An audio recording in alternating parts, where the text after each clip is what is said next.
እንትን ቢኖረው አሪፍ ነው። እቺ ፓወሯ መብራት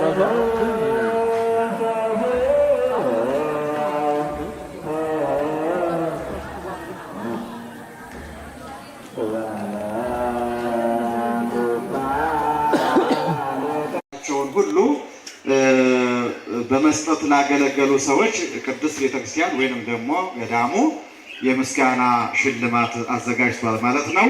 ይህንን የሽልማት ፕሮግራም አጠቃላይ ለሁሉም ሰው ጠርቶ ለመስጠት ጊዜያችን መቆጠብ ስላለብን ወደፊት ደግሞ የብፁዕ አባታችን ቃለ ምዕዳንና ቡራኬም ማግኘት ስላለብን ስማችሁ ይዘረዘርና አጠቃላይ ከዛን በኋላ በስም ዝርዝራችሁ መሰረት በቢሮ ትወስዳላችሁ ማለት ነው።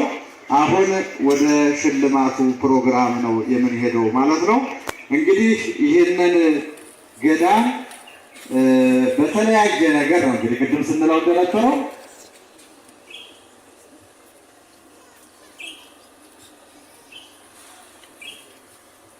አብረውኝ የነበሩ ወንድሞች አሰባስበነውና በክርስትና ስማችን ይጸለይልን ብለው በርካታ ብር ነው ያመጡት።